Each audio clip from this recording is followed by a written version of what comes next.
Bonsoir à tous, soyez les bienvenus dans la grande édition. À la une, les opérateurs mobiles de Côte d'Ivoire sont depuis près de 2 semaines lynchés sur les réseaux sociaux pour la diminution de leurs volumes Internet. On en parle dans cette édition.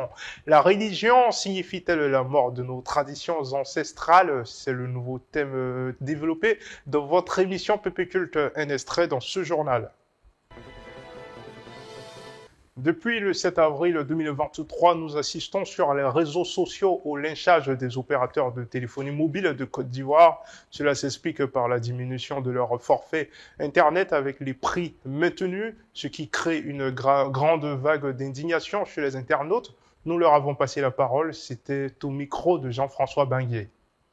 Aujourd'hui, on constate que les mégas ont augmenté, ont diminué et le prix a augmenté.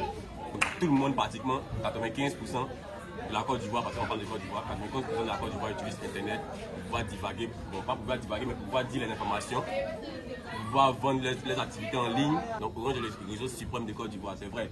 Mais si MTN et Move, qui les suivent, c'est-à-dire qui en découlent d'eux, ont baissé les prix, pourquoi pas eux? Parce que c'est vrai, c'est eux qui nous fournissent la connexion, mais c'est nous qui utilisons. Donc s'il n'y a pas de nous, il n'y a pas d'eux. Et s'il n'y a pas d'eux, il n'y a pas de nous. Donc qu'on s'entraide, puis on va savoir comment ça va évoluer ensemble. Vraiment, je pense que la situation que nous avons aujourd'hui vraiment déplaît beaucoup, pour ne pas dire aux étudiants. Parce que souvent nous avons des cours en ligne. Et si on doit prendre par exemple 500 francs pour souscrire seulement 500 mots, vraiment je pense que l'argent même pour pouvoir arriver à l'école même sera un très grand problème. Nous avons dit que nous sommes dans l'année de la jeunesse. Et comme nous sommes maintenant dans l'année de la jeunesse, nous parlons beaucoup que les jeunes entreprennent.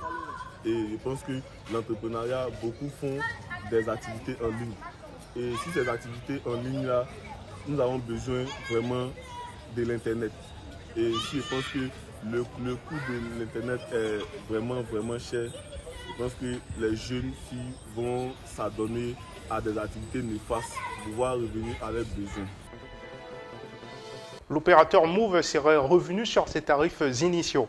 Je vous emmène à présent dans la localité de Grand Bassam à la découverte d'un espace qui s'appelle OBV. Il est situé en bordure de lagune et est également fort apprécié des habitants de Mossou et des clients car ils y trouvent de la chaleur humaine et de la convivialité. En 9 ans, l'espace OBV n'a pas fini de conquérir les cœurs. Je vous propose de voir. Salut, nous sommes en Bassam pour justement à OBV. Aujourd'hui, nous posons nos valises dans le royaume de Mossou. Là, nous découvrons un espace assez particulier mais également très chaleureux qui existe depuis maintenant plus de 9 ans dans le royaume. Il sert aux uns aux autres d'instrument de cohésion mais également de partage de beaux moments. L'espace existe il y a près de 9 ans que l'espace existe. Au début, c'était un petit espace, mais l'effort qui a été fourni par le village, on a essayé d'agrandir tout doucement, on a essayé de construire. C'est l'apport du village qui nous a permis de faire le maquis. Le bord appartient à la génération ici. Alors, comme l'espace appartient à mes grandes-mères, l'espace appartient à mes grandes-mères, le terrain appartient à mes grandes-mères. Mon père, la maison de mon père qui est là, nous a permis de la maison de mon père et le terrain nous appartient, ça appartient à nos grands-mères. Si vous venez, vous voulez faire un mariage, ou bien un baptême, ou bien une cérémonie, vous pouvez venir, on organise ça, ça passe. Si vous payez la caution, on organise. C'est permis à n'importe qui de faire ce qu'il veut faire. Tout le monde se mélange ici, on fait toutes les activités ensemble. Il y a la nourriture à bourrer, il y a la nourriture à chanter, il y a la nourriture, tous les repas. Baoulé, Agni, tout ça là. L'OBV Chedeni est devenu un complexe incontournable au sein du royaume de Mossou, pour lequel les populations locales ne tarissent pas d'éloges. À Beaunois, on a déniché pour vous un vendeur de poulet qui attire toute l'attention. Il s'appelle Zongo. Selon les clients, son poulet présente une saveur bien particulière, un goût qui ne les laisse pas indifférents. Regardez.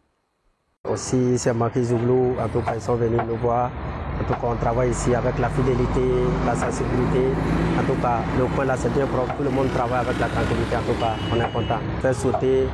Voilà, on fait tout ici. En tout cas, le coin c'est bien animé. Depuis l'an 2000. Oui, l'an 2000. Voilà. Donc, content de vous aussi. Bon travail à vous et bonne journée à tout le monde. Dans le 79e épisode de votre émission Peuple Culte, on se posait la question de savoir si la religion signifiait la mort de nos traditions ancestrales. Le religieux Kakou Eric nous a apporté des éléments de précision. Alors le sujet nous dit ici, est-ce que la religion signifie-t-elle la mort de la tradition? Oui, parce que nos traditions sont mortes. Il n'y a pas de vie dans nos traditions. C'est le Seigneur Jésus-Christ qui est la vie. Voilà ce qu'il faut retenir. Donc, depuis des antiquités, depuis des périodes, depuis des temps très très reculés, qu'est-ce que nos traditions ont apporté? C'est ainsi que nous refermons cette grande édition. Merci de votre fidélité.